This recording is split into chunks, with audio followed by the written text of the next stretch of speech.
Hey everybody, this is Charlie Dobbins, and I want to welcome you to the next group coaching call. This one is probably one of the first ones moving into a new discussion that you as multifamily investors are going to have to get into at some point. And it has to do with being able to speak knowledgeably to your investor groups. So you've spent all this time looking for deals. And as we've taught you all along, it's a two-part series here. Not only do you have to be looking for deals, you also have to be looking for money. And that part of looking for money means that throughout the whole entire acquisition process, you've been cultivating people, cultivating investors that you can speak to knowledgeably about multifamily investing. Now you've come to the point in your development where you have that deal, and the deal looks like it's going to move forward. Now what you need to do is to go sit in front of those people that you've been cultivating and sell them on your deal. You have to convince them to move their IRA money to your property. And the discussion today that we're going to go over is going to be how to approach those investors so you look like you know what you're doing. And they are going to listen to you talk about the deal and realize this guy's a pro. I want to put my money into his deal. All right, but before we start, obviously my disclaimers as usual. I am an attorney. I'm not your attorney. Get an attorney. And I say that every time because you all know exactly how I feel about that, and I don't want you to misconstrue my representation through the consulting process here as being any form of legal representation. I'll sound and act like a lawyer, but I'm not your lawyer. Get a lawyer. Okay, now obviously, I've done this many times, and I've acquired many properties and have sat down in front of many investors, and I've done the pitch, but I could not have done it if I wasn't sitting right next to or behind my wife, who is the expert at this discussion. And this is who we will be speaking with today. And sitting right here in front of me is my lovely wife, Kate Dobbins. Hello, everybody. Hello, Kate. And Kate and I just celebrated our 29th anniversary of our first date for St. Patrick's Day. I made sure I went out with her on a special day like that, so I would always remember the occasion. Otherwise, I'd always forget the first date. Anyway. Truth is, he's better at remembering that anniversary than I am. Oh, yeah, because it was a great time. It was, yeah. I had a great day that day. I did too. Yes, obviously, 29 years later. A date that will live in infamy. That's right. Kind of like Pearl Harbor. Great. Like Pearl Harbor. Awesome. Now, let me just give you a little bit of background. Kate and I are investors together in our deals, but I am the one that runs the law practice, and Kate runs the business consulting practice. She has her own business. She's got some real estate, some pretty high-end real estate clients who she consults for, and she's got other business owners as well that she works with. Her entire practice is really done to help investors, help business owners maximize their business potential, maximize their businesses, find the profit in the business, and she does that in a very unique way by having the knowledge of how to run a business and how to run the financials of a business. So, but when we were out there buying properties and meeting with investors, Kate was the one who really put together the offering package in such a way that we could easily sit in front of people and get to know them and find out exactly what their investment requirements were and whether we had a fit for them or not. So without further ado, and I'm sure I'm going to be interrupting her quite a bit throughout her spiel because this is just going to be a conversation, I would like to turn it over to Kate. Hi, everybody. It's great to be with you all today. This is such an important topic. Being able to communicate your business strategy, your investment strategy in a way that exudes confidence and clarity is really what this discussion is all about. In the years that I have been a consultant, I have worked with a couple hundred real estate investors individually one-on-one, helping them develop their competencies and their confidence in this business. And from my perspective, as somebody who's worked with hundreds of people, this issue around articulating a solid business strategy is one of the most important strategies. It's one of the most vital components of mastery in this business. So the way Charlie talked to me about this call was really prepping an investor essentially for a Shark Tank experience. And that show Shark Tank is one of my personal favorites. I love watching the people come in and sit in front of the sharks, quote unquote, and pitch their ideas. And I can tell you from years of being a person like a shark and also being a person that's pitching, I can tell almost instantaneously if the sharks are going to love them or hate them. And it has a lot to do with the level of preparedness and clarity that they bring to the dialogue. This can be a very emotionally driven business. People get very excited about it, but when it comes to investor development, it really has to be led by logic, by financials, by clarity, and solid communication. And the issue around financial clarity is one that trips people up quite a bit. So I want to start by helping people understand really the development of this relationship from a macro view.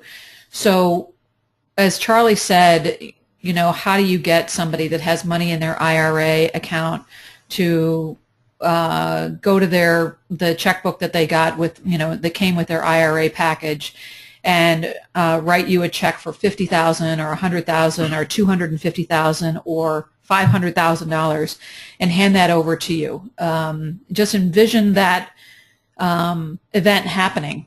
And if you were the person writing that check, where would you need to be in your level of confidence in the transaction and in the person that you're handing that check to? That handing the check over is the result of a great deal of effort in developing a trust-based relationship, not only trust in the character of the person that you're working with, but trust in the confidence around the financial strategy. And the financial strategy, really, you don't start with, I have this great deal and I wonder if you're interested. In my experience, you start at a macro level, talking with people really conceptually about what are their investment goals, what are they interested in investing in real estate. If they're interested in investing in real estate, are they interested in doing it individually or in a group setting? And what type of real estate are they interested in? Are they interested in multifamily or single family or office? Or, you know, people have a lot of different opportunities to invest their money. So you have to walk with them and help them, you know, and be very respectful of when you're speaking to a person around what their own personal investment strategy is and what their investment goals are, what their risk appetite is, and you know what their time horizon is. So I've just hit on a bunch of different issues here when you are starting to filter a relationship at a macro level. Is, you know, does the prospective investor, so somebody you meet at a conference, somebody that you know in your neighborhood that said, hey, yeah, I like real estate, we should talk sometime. And then you think, okay, great, I'd like to talk with this person. What's the first conversation? In my opinion, the first conversation goes somewhat like, and maybe Charlie and I can pretend to have this conversation. So I say, hey, Charlie, I understand you're interested in investing in real estate. Why don't you tell me a little bit about what your investment strategy is? And I would say something to, or you might hear back from these people something to the effect of, like, yeah, you know, I heard about a friend of mine who's invested in this type of a deal. And then you just, you know, start questioning them more about that type of deal and you know, seeing that it's multifamily is our objective, You want to quickly find out whether, multifamily investing is what they are looking for. Yeah, so I would say, okay, what do you know about the deal? Do you know if it's commercial, or is it single family, or is it apartment investing, or maybe it's land, raw land? Exactly, and this is where I always talk about you need to find out the flavor of the person's money. Yeah. And this is what we're doing right now, is trying to figure out from the investor, what is it that you're looking for? Because, there was that one time, and I use this example quite a bit, where I had, a guy, a very good investor, told me he had $1 million liquid. And I thought, fantastic, this guy's in my deal.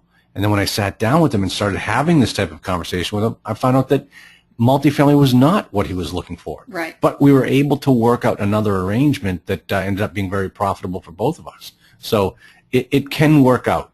So, Charlie, if I said to you, what kind of real estate, and you could say, let's say you say back to me, well, he's investing in single family. And then I could say back, so is that of interest to you? Because I do multifamily, and multifamily is kind of like single family, but I actually think it's a better investment. And the thing that you have to be able to dig down a little bit deeper and find out, well, why did that guy invest in single family, and why does that interest you? And the reason could be, a lot of you people are single family investors, and you know that single family investing is a short-term investment, and the money flips very quickly. And so, or it could be a buy and hold strategy, but sometimes these investors, all they're looking for are, kind of a hard money lending for a single family deal. If that's what your investor is looking for, multifamily might not be the solution. I mean, multifamily is always more of a long-term arrangement. So one of the things that I just, as I'm listening to us even do this role play, one of the things that I want to just encourage you to do is to not force a square peg into a round hole. If people feel like you are forcing and directing the conversation, and that the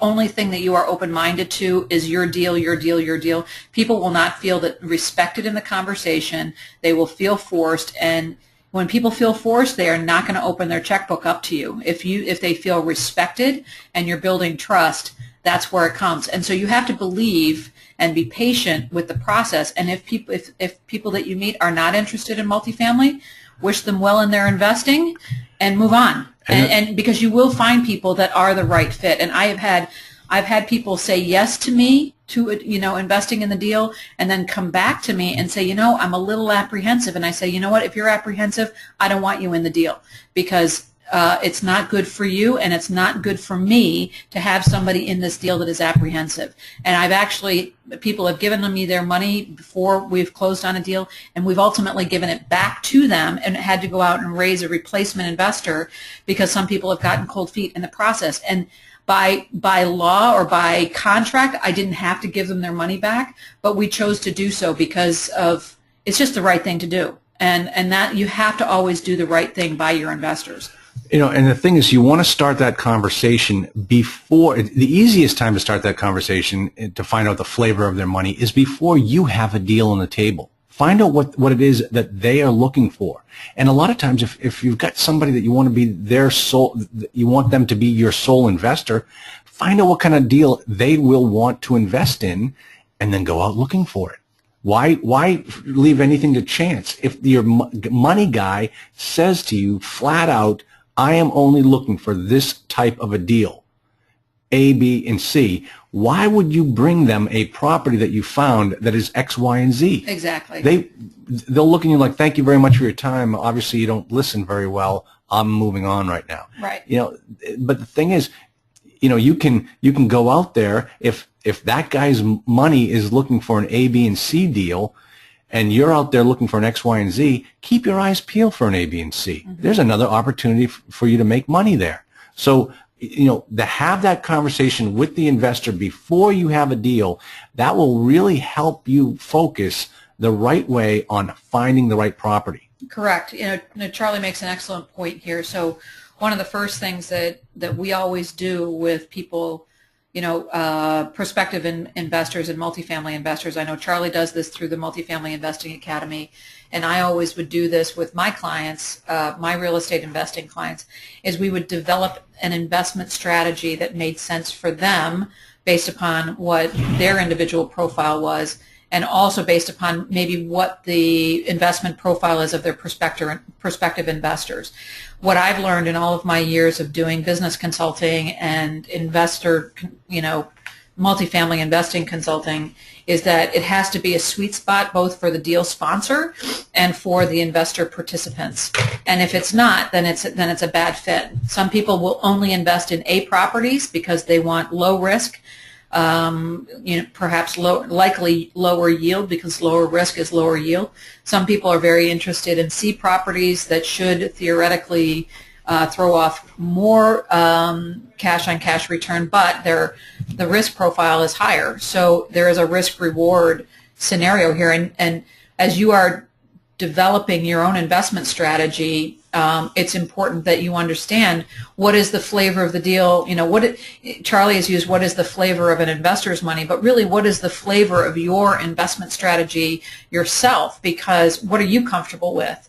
And it's a lot easier if you go out and tell people, well, I don't know what I'm doing.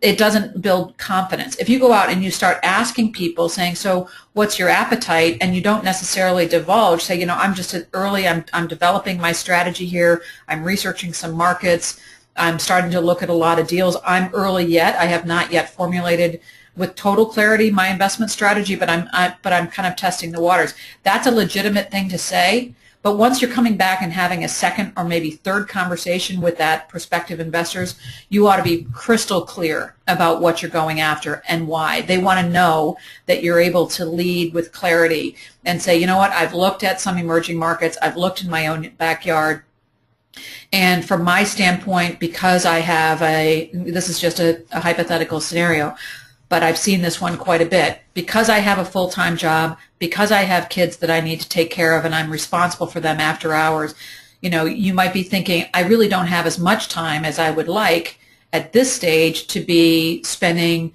40, 50 hours a week on this. Realistically, you might have 8 to 10 hours.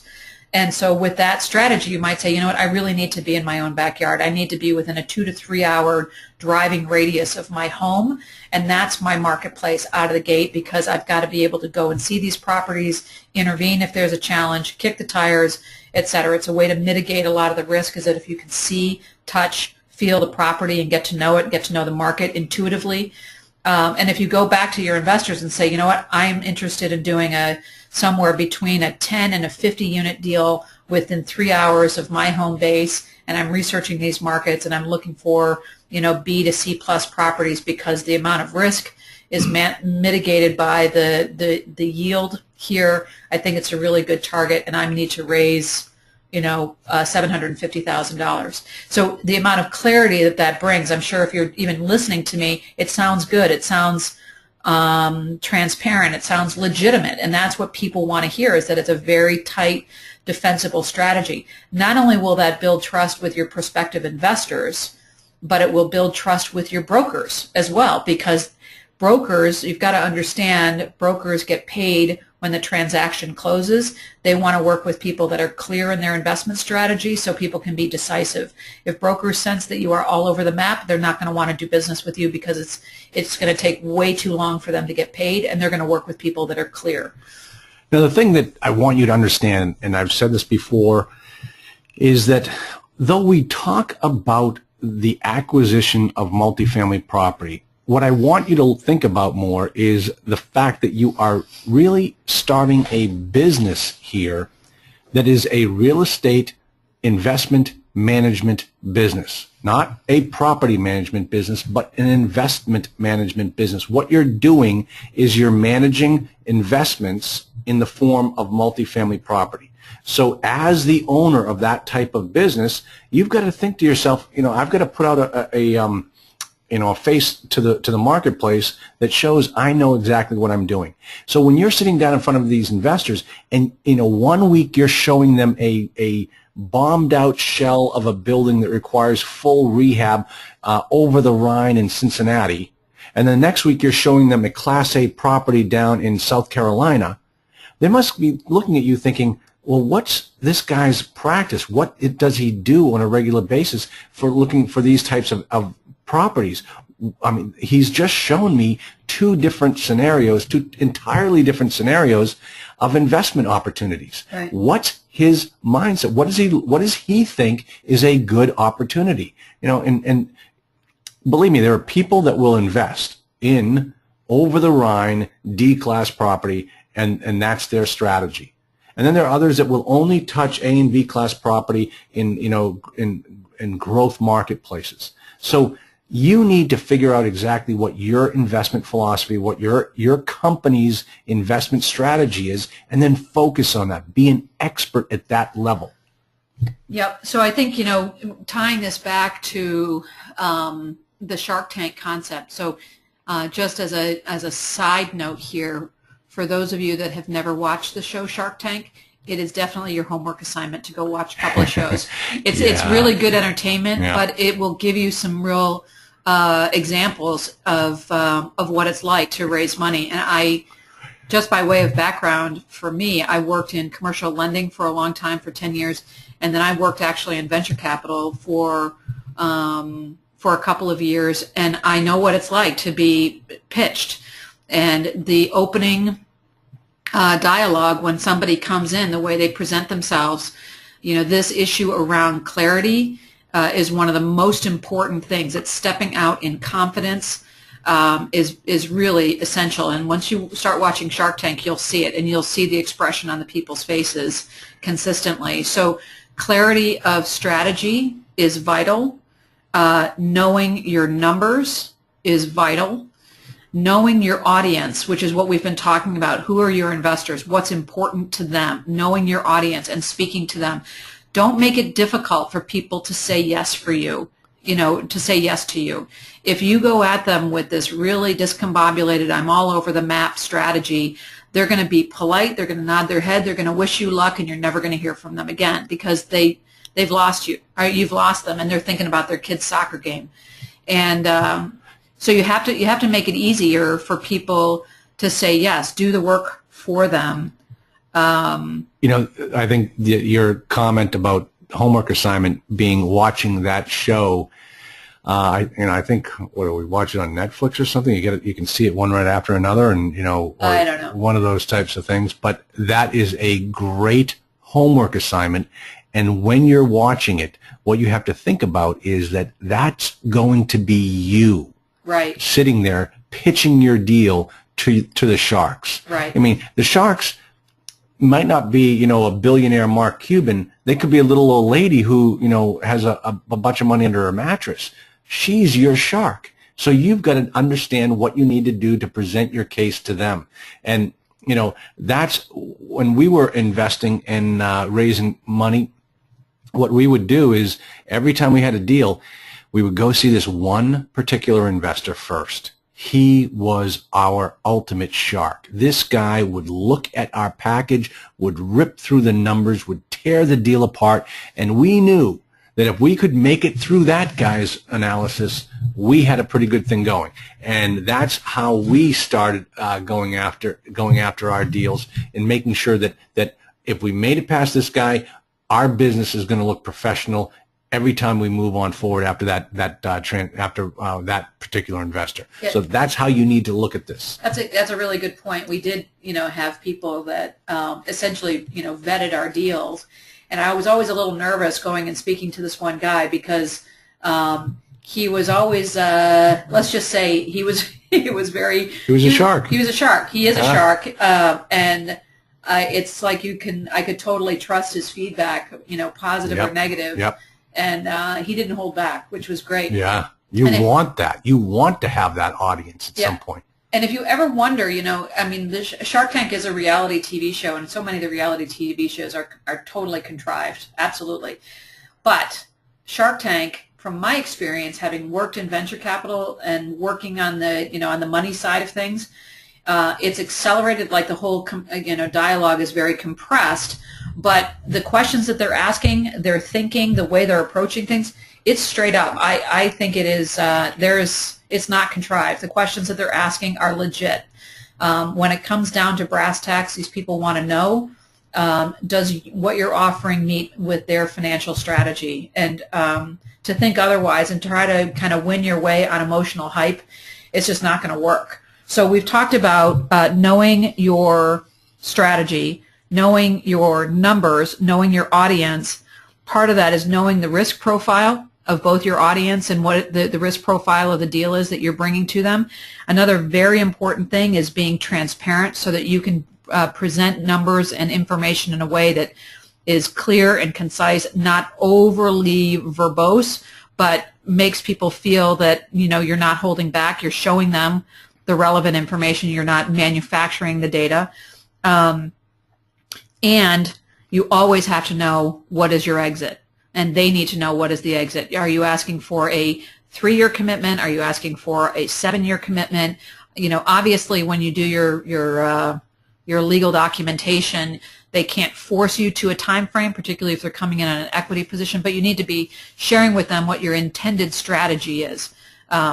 And so that, again, you know, there's a management of expectations. Certainly, you know, when people bought property in 2007 or 2006, there was a lot of folks that had short-term investment strategies of maybe 2 to 3 years. Then the market crashed. Everybody's strategy completely changed at that point because the market conditions, you know, did a 180. So, you know, market strategies can change as business conditions change, but you need to be clear about what is the in, what are they getting into, and what is the out. You know, professional people expect that. Part of showing up with clarity and confidence is all that I've already said, but it's making sure that you've got a solid team with you. You should have a lawyer on your team. You should be able to articulate who the brokers are that you're dealing with. But certainly saying, you know, I am working with an attorney. I've already, you know, this is how I'm covering my bases. There are a lot of early stage investors that, excuse me, cut corners because they're trying to cut costs. And they maybe, you know, and if this is you, I'm talking exactly to you, putting out LOIs or purchase contracts that have never been reviewed by an attorney, or trying to get through a due diligence or an inspection process without hiring professionals. This is a huge mistake for a lot of reasons. If your investors find out that you are cutting these corners, it will diminish their trust, and the likelihood that you will convert them to investors will quickly evaporate. They need to know that you're the kind of business person that sees the wisdom of using third-party professionals to protect their investment. And if you don't have the ability or the wisdom to do that, then it's, like I said, it's going to diminish trust. So, and it increases risk because most of you are not lawyers, most of you are not, you know, site engineers or building inspectors, et cetera. So approach the business professionally. This is not, you know, it should not be a DIY across the board type of approach, particularly if you're bringing in other people's money. So you really need to think about this. You know, put yourself in the shoes of the prospective investor when you're thinking about your own strategy, and the way you articulate this is this move going to build trust, or is this move going to diminish trust? And if you're not sure, call somebody and ask them. Say, you know, does this help you get, you know, trust me more, or does this help, you know, or does this keep you from trusting me? And talk to somebody who will be honest with you about that, because it's really important. You know, I always use the example, you know, picture yourself sitting on a witness stand answering the judge's questions, and they ask you the question, did you hire a professional to inspect this property? And you say, no, I didn't, because we didn't have the money. That just makes you look like a weak witness. And that's essentially what each investor needs to be asking of you. Are you doing this? Are you acquiring this property in a professional manner? Are you taking my retirement money and making good stewardship of it? And by making sure that all the T's have been crossed and the I's have been dotted on this transaction. And, you know, I tell you, we've been through good deals and we've been through bad deals, and we've handled them all the right way. And because we've done it right every step of the way, even if a deal went south, we were always able to say, hey, you know what, we did everything we possibly could. There's risks involved with any type of real estate investing, and this was, you know, we were the victims of that type of risk. But we still transacted our business in the right manner. Okay, so So we've talked, I think, somewhat comprehensively about the experience of going into the Shark Tank and pitching your deal. And my experience is that once I have these discussions with people, a lot of people that I tell this story or this technique to end up feeling very deflated by the end of it, because they think, I don't know my numbers, I'm not confident in this, I don't, I'm not silver-tongued in the way I communicate with people, I don't have the confidence to go forward, it all sounds good, Kate, but I'm not there yet. So what do I do? And do I wait until I'm completely polished? And I don't think I'm ever going to be that polished. So I feel you. I feel your pain on that, because going out and pitching to investors is a skill that you can develop. And you don't have to come out of the gate and go into a Shark Tank. You don't have to come out of a gate and go into a Shark Tank. You can start where you are comfortable. For some people, going out and raising money from investors is where they're comfortable. For the majority of people, they're not comfortable with that, and they need to build some muscles and build some confidence around this. And the way to do that is to get in the game, start investing where at your comfort level. You might be thinking, yeah, I'd love to, I have a vision of going out and doing this, but it gives me the sweats. I can't do it yet. So go out and start small. Buy a 3-family, buy a couple of 3 families, and become an owner. Start a smaller business. Invest your money only, or maybe work with one other partner who you find the deals, and your partner brings some cash into the deal, and get your feet wet. Because what will happen is that you will learn, and when you learn from your successes and from your mistakes, that's how confidence is created in a human being. It's through experience. So starting where you're at makes sense. And it's tough when I see this all the time. It's tough for adults to be willing to admit that they don't know what they're doing, and to feel clumsy in a sophisticated business situation. So permit yourself the opportunity to crawl before you walk, and walk before you run, and run before you sprint. And before you know it, you will be, if you give yourself a year or two to start small and get comfortable, you'll be amazed at how quickly you can progress through this, because confidence attracts confidence. And if you're out there shaking like a leaf, your prospective sharks are going to know that. One of the most important things, and you'll see this when you watch Shark Tank, is that they always ask, so what are your sales? What are your numbers? How are you doing? How's the business doing now?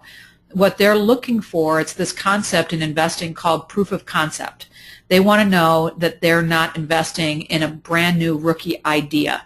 They want to know that you've been able to create some momentum on your own, that you've been able to execute. And if you go out to your investors and they say, so what have you done in real estate? And you're able to say, I've owned a couple of 3 families for the last couple of years. I really have mastered my understanding of landlording. I understand collections. I understand leasing. I've gotten these things financed. I've raised some capital. I've been able to pay some returns to my investor. That conversation, they're going to say, wow, okay, this person is, walking before they run. And that is one of those things that I said earlier helps build trust. It's proof of success in your, it's proof of concept that, yes, here I am, I'm a real estate investor, I've proven that I'm able to do this even on a smaller scale. I want to go larger scale, and I'm attracting more capital to take me larger scale. And that's one of the things that you will see over and over and over again in Shark Tank. They chew up people that say, this is just an idea. You don't have proof that you can do this. I'm not interested. So this proof of concept is a big piece of investor success. So there's just so you all understand that you can pick up this, you can see what we did in order to raise private money. There are 2 tools that are available to you from the Owners Forum, the Masterclass Forum. First one is that the cash flow analyzer has a marketing package to it. So when you use a cash flow analyzer and you insert the numbers into that document, what that does is it can create a marketing package about the property right from the very, very beginning. That's why you always want to put the information in correctly. You know, junk in, junk out. Make sure that you're inputting all the right units, the right number, what the rents are for each unit, because all of that information is going to spit out a beautiful marketing package for you at the end of the by hitting that last print button. That's what the cash flow analyzer does for you. In addition, if you go onto the resources and archives section of the membership site, there is an offering memorandum template that we used to raise about $2.5 million for one of our deals. You can go dig down there. You can find it. It's about a 70-page document, and you can see exactly how we built our offering memorandum for our investors and what we did in order to get them to commit money to us. And either one of those two packages are fantastic. But let me just tell you this, and I'm waiting for Kate's reaction to this, and it was amazing. If you look at that big, beautiful offering memorandum that we used on one of our properties, there's a page in there called "What's in it for you?" And then on the other side, on the cash flow analyzer, I was out speaking in LA, and I had attorney Jeff Lerman come and speak to our group. He showed us a property package that he put together for one of his deals. Unbeknownst to me, he also uses the cash flow analyzer. He was using the exact same software that we were using in order to to raise money. In his package, he put together a page, and he entitled it, "What's in it for you?" And in the meeting, I said, I can't believe you're doing this. And I said, let me ask you something. When you sat down in front of these people and asked them for their money, and you handed them this package, what page did they look at? And he came up with the exact same answer that my wife and I came up with. Everybody goes to that page that says, "What's in it for you?" And that's what they all looked at. And so you want to go find that offering memorandum on the resources and archives section and see what that page looks like. And you'll understand now that's what the sharks care about. They go right for that particular page.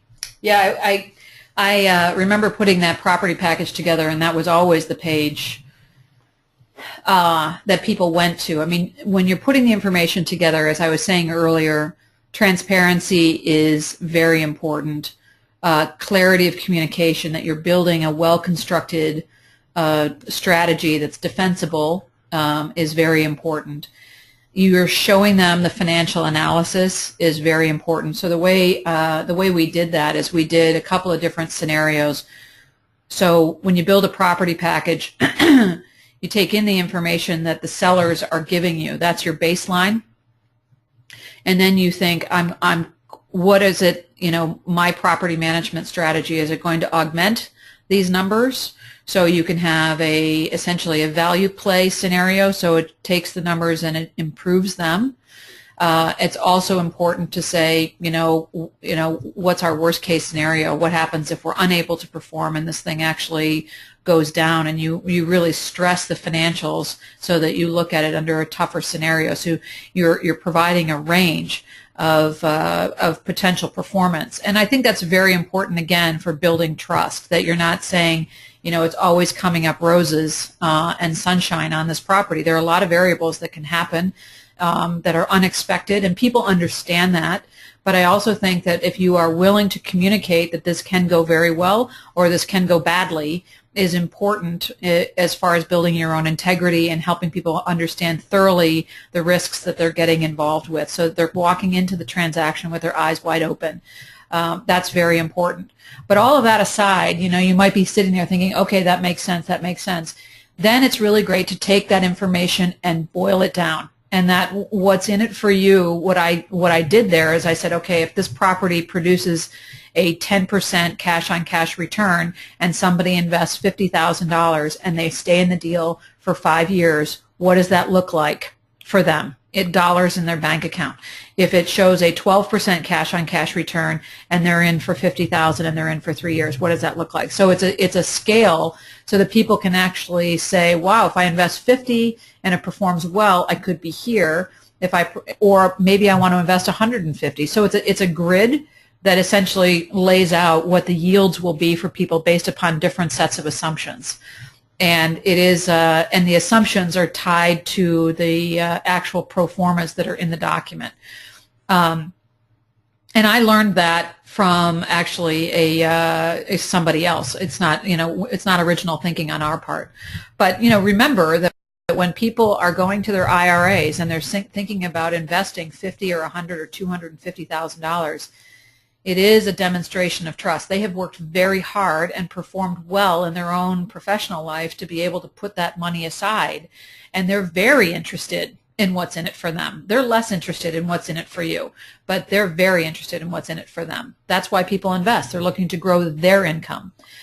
They will ask you questions about what your stake is in the deal. They definitely want to know what that is and if they feel like it's fair. If you are overreaching in the deal, if you're pushing to own too much or get paid too much, again, those are one of those things that are trust busters. There's not a sense of fairness in it. They want to know what your risk level is. They want to know what your commitment level is, et cetera. So, and let me just say here, because I know there are a lot of new investors on this call listening to what Kate just said, and I don't sell yourself short. Your time is valuable, and you want your time you want to be compensated for your time. So if you put in there a 2 to 3% acquisition fee and somebody questions it, don't cave. Don't just say, oh, you know what, I'll give that up. Oh, good point. That's your money. You earn that money. And let me tell you something. You're going to earn that money going forward. You bet. And let me tell you, there's a lot of talk. Everybody loves the idea of an acquisition fee. Well, how many people think about a disposition fee? That's another fee that you should put on the back end of the deal so that you get paid on the exit. Because selling a property, getting a property prepared for sale takes an awful lot of work, and you should be compensated for that work as well. That's right. I think Charlie makes a good point, and I'm not in any way saying that you shouldn't charge a fee to put the deal together or deserve to be compensated for all the work of constructing the deal and then babysitting and managing the deal over a period of time. Remember, so much attention is given towards the acquisition and the acquisition process, and then the financing process and the closing process. But quite honestly, that is it's maybe the first 6 months, and you can own a property for 3 years, 5 years, a decade, or longer, and that's a very long period of time that this is becoming part of your life and your responsibilities. And if you're the managing member, that responsibility doesn't go away. You are the fiduciary, and you show up for that, for the good, the bad, or the ugly. And so making sure that you're structuring your compensation appropriately, because your responsibilities in no way go away once you acquire that property. If anything, they increase. So I know we've hit you with a lot of information, and first and foremost, I am so glad that I've had the opportunity to talk with you. If this feels overwhelming, my encouragement to you all is that, I also had to learn how to do this. A lot of people that I've worked with have learned how to do this, and the best thing to do is to get around people that have done it before, get some advice, and then, stop walking around the pool and sticking your toe in the water. At some point, you got to dive in, and just if you don't want to dive into the deep end, walk into the shallow end and find the deal that works for you and get in the game. That's the best thing you can do, and you will learn this stuff. This call, I think, is going to be recorded, and it will be one that you can come back to a bunch of times, and get your questions over here as well, because this is one of the most important issues. And I know that Charlie's goal in this is really being a resource for honest, straight-up answers, good, solid advice that's appropriate for you individually, not necessarily for the masses. So it's fun to be here and to talk with you, and look forward to being a resource to MFIA in the future. Great. Thank you so much, hon. And if anybody has any questions, you can shoot us an email at info at multifamilyinvestingacademy.com. And I know where she lives, so I'll track her down and get her to answer your questions about how to handle the sharks that you will be facing. Just expect it, and hopefully this audio was the first step in your understanding of how to approach this business. So everyone, I want to thank you very much for your time, and we will watch for the next group coaching call, and also don't forget the offer writing workshops once a month, and we'll talk to you later. Thank you so much. Thank you. Bye-bye.